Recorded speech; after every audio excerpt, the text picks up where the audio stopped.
نہیں رکھے گا، محمد بھی تجھے بھول جائیں گے صلی اللہ علیہ وسلم۔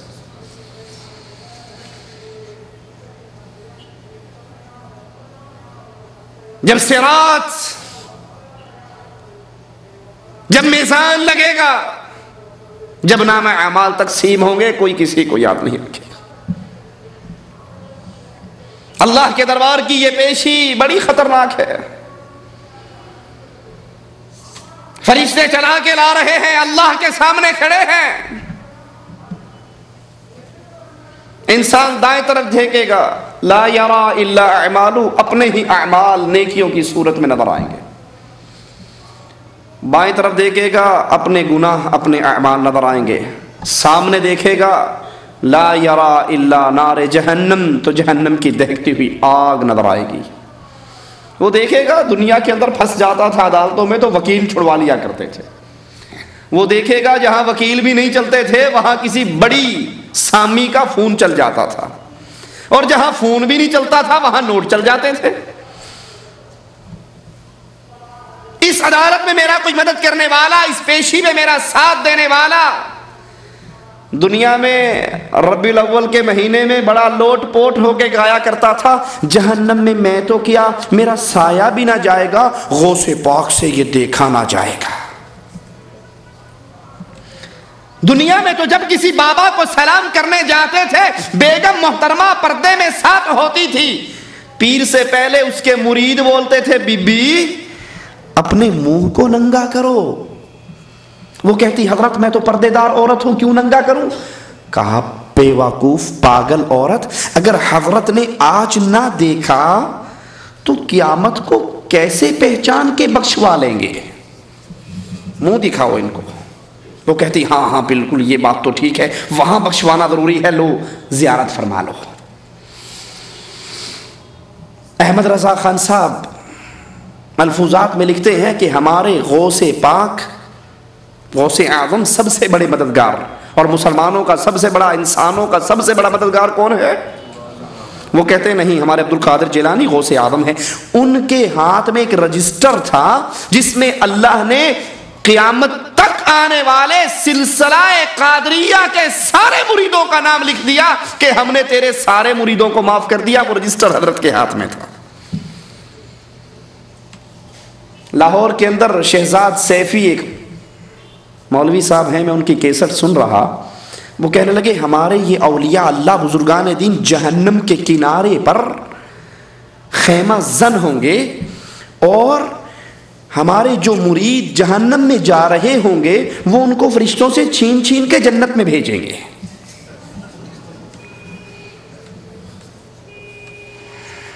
یہ اللہ کی عدالت نہ ہوئی، دنیا کی عدالتیں ہو گئی۔ اس کا تو منظر یہ ہے، دائیں طرف دیکھے گا کوئی آ جائے، کوئی چھڑا لے، کوئی غوث پاک کا دامن آئے پکڑ کے میں چل جاؤں، اپنے اعمال کے سوا کچھ نظر نہیں آئے گا۔ سامنے جہنم کی آگ نظر آئے گی، اللہ کے سوال ہوں گے، بندے کے جواب، وہاں پر کوئی مدد کرنے والا نظر نہیں آئے گا۔ محمد کریم کہتے ہیں، عائشہ میں تجھے بھول جاؤں گا، 3 موقعوں پر کوئی کسی کو یاد نہیں رکھے گا۔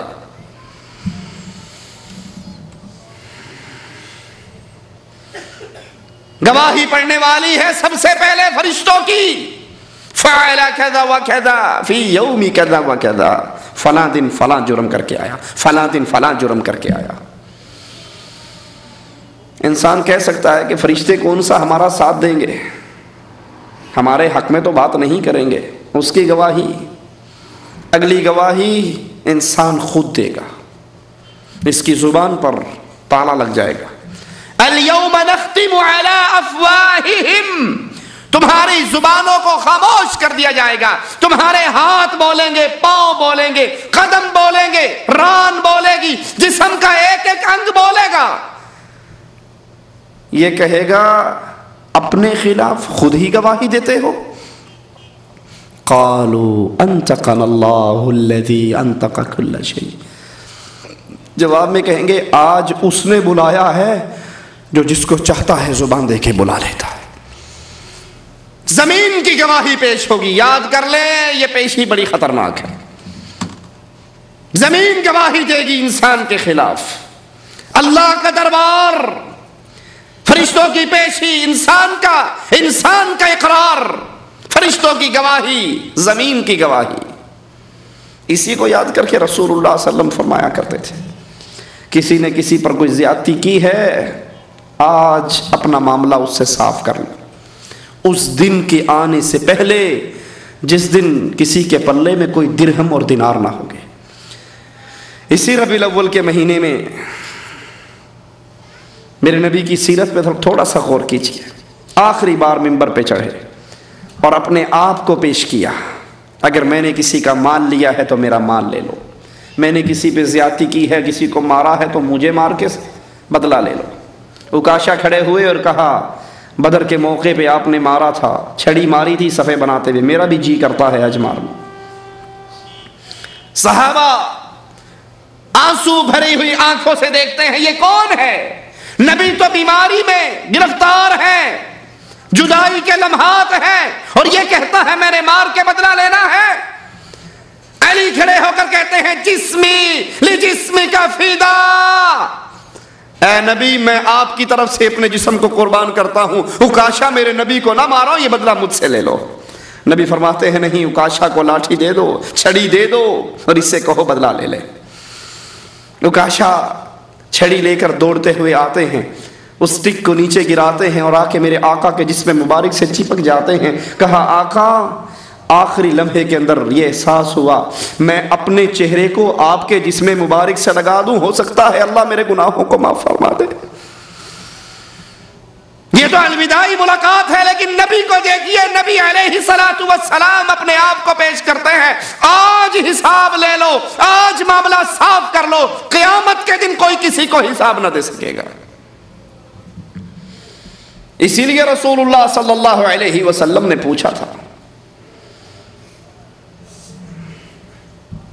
مسکین کون ہے؟ صحابہ نے کہا تھا جس کے پاس مال و درہم نہ ہو وہ مسکین ہے۔ کہا نہیں۔ کہا یا رسول اللہ صلی اللہ علیہ وسلم پھر مسکین کون ہے؟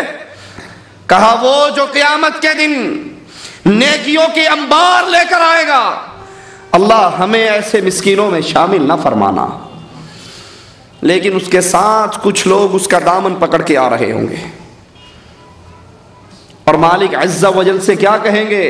اس نے مارا تھا، اس نے غیبت کی تھی، اس نے چغلی کی تھی، اس نے حق دبایا تھا، اس نے مال دبایا تھا، اس نے قرضہ دبایا تھا، یہ چھین کے بھاگا تھا، بدلہ دلوائیے۔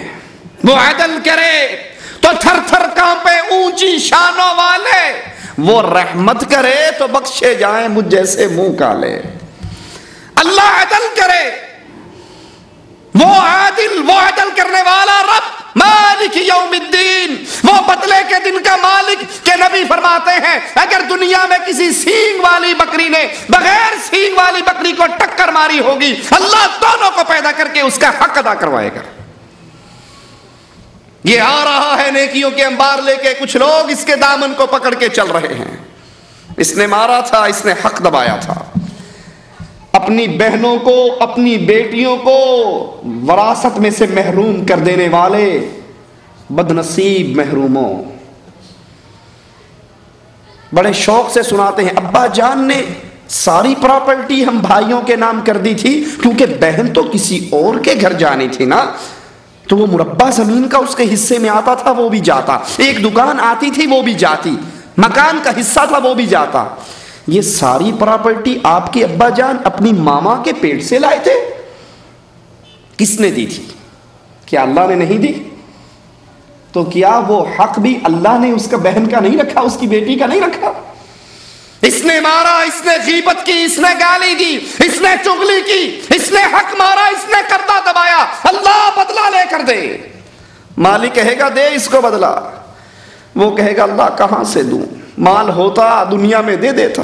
کہا نمازیں تو نے پڑھی ہے ثواب اس کو دے دے، روزے تو نے رکھے ہیں ثواب اس کو دے دے، حج تو نے کیا ہے ثواب اس کو دے دے، صدقے تو دیتا رہا ثواب اس کو دے دے۔ رسول اللہ صلی اللہ علیہ وسلم فرماتے ہیں کچھ بد نصیب ایسے ہوں گے ساری نیکیاں ختم ہو جائیں گی، سائل موجود ہوں گے، رب کہے گا ان کو بھی راضی کر۔ اللہ کیسے راضی کروں، کہاں سے دوں، اب تو نیکیاں بھی بٹ گئی. کہا گناہ یہ کرتے رہے اس کا بوجھ تیرے سر پہ لادا جائے گا. یہ حشر کا میدان ہے، یہ حشر کے منظر ہیں. یہ چھوٹی سی زبان ہے آپ کی اور میرے منہ کے اندر، ذرا اس کو سنبھال کر استعمال کریں. حضرت معاذ پوچھتے ہیں یا رسول اللہ صلی اللہ علیہ وسلم، کیا اس زبان سے جو ہم بولتے ہیں اس کی ہمارے ہاں اللہ کے ہاں اس کی پکڑ ہوگی؟ فرمایا اکثریت لوگوں کی اونگیں منہ کر کے جہنم میں اسی زبان کی وجہ سے گرائی جائے گی. یہ اللہ کا دربار، یہ اللہ کے ہاں پیشی.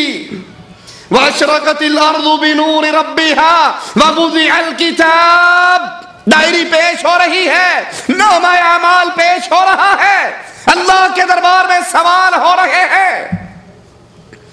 رسول اللہ صلی اللہ علیہ وسلم فرماتے ہیں انسان وہاں سے ہل نہیں سکے گا جب تک مالک کے سوالوں کا جواب نہ دے لے. سنے ہیں کیا سوال ہیں؟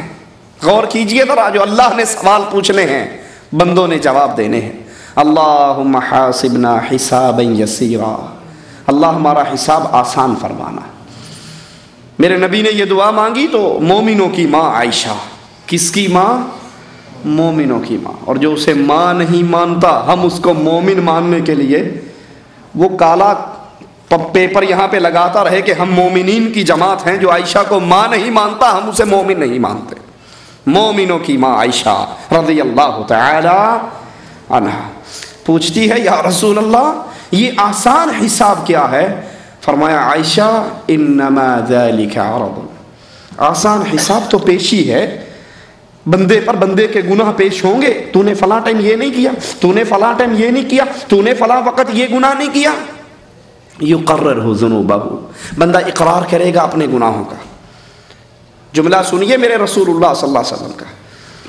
لیکن عائشہ وَمَن نُوقِشَ الْحِسَابَ فَقَدْ عُذِّبَ، جس کو اللہ نے پکڑ کے یہ پوچھ لیا تو نے یہ گناہ کیوں کیا، اللہ کے کیوں کا کسی کے پاس کوئی جواب نہیں. وہ مارا گیا، وہ ذبح ہو گیا، وہ برباد ہو گیا. کیا مجھ سے اور آپ سے اللہ کسی بات پہ نہیں پوچھ سکتا تو نے یہ کیوں کیا؟ اپنے چہروں کو یہودی اور عیسائیوں جیسے چہرے بنانے والوں، ناراض نہ ہونا میری باتوں سے. ہو بھی جاؤ تو میں چندہ مانگنے تو آیا نہیں، قربانی کی کھالیں اکٹھی کرنے تو آیا نہیں. اس محمدی چہرے کو مجوسیوں جیسا بنانے والوں، صبح سویرے اٹھ کر بلیڈ سے محمد کی سنت کو ذبح کر کے گندگی میں پھینکنے والوں، کیا اللہ مجھ سے اور آپ سے یہ نہیں سوال کر سکتا تو نے یہ کیوں کیا؟ لا يسأل عما يفعل وهم يسألون. اللہ کی کیوں کا کسی کے پاس کوئی جواب. مالک کے سوالوں پہ غور کرنا. پہلا سوال، زندگی کہاں گزار کر آیا؟ یہ زندگی ملی کیوں تھی؟ ہمارے بابا آدم کو اللہ نے جنت دی تھی اور ان کی غلطی پہ نکالنے کے بعد کہا تھا اب جو جنت کے لیے محنت کرے گا اسے جنت ملے گی. یہ زندگی 60 70 80 90 100 سال کیوں ملی؟ تاکہ اس زندگی کو ایسے گزاریں کہ اللہ راضی ہو کے ہمیں دوبارہ جنت دے دے. سوچ لیں، اللہ سب سے پہلے اس کہنے والے کو سوچنے کی توفیق عطا فرمائے. یہ زندگی میں اور آپ کن جھنجھٹوں میں گزار رہے ہیں. کھانا پینا، بچے پیدا کرنا، سو جانا، سامان ڈھو لینا، اس کے علاوہ کوئی اور کام ہے ہمارا؟ فجر کی نماز کیوں نہیں پڑھتے؟ جی مولوی صاحب کیا کریں، رات 10 بجے تو ڈیوٹی ختم ہوتی ہے، پھر آ کر کھانا پکانا ہوتا ہے، کھانا ہوتا ہے، پھر وہ جو لعنت گھر میں سجی ہوئی ہے ڈش انٹینے کی، اس کے لیے بھی کو 2-4 گھنٹے نکالنے ہیں. 2 بجے گرتے ہیں چارپائی پہ تو صبح کے لیے آنکھ کھلتی ہی نہیں. کھانا پینا، بچے پیدا کرنا، سو جانا، سامان لاد کے گھر لے آنا، اگر یہ کام ہے، یہ کام تو گدھا بھی کرتا ہے. اشرف المخلوقات میں اور گدھے میں فرق کیا رہ گیا؟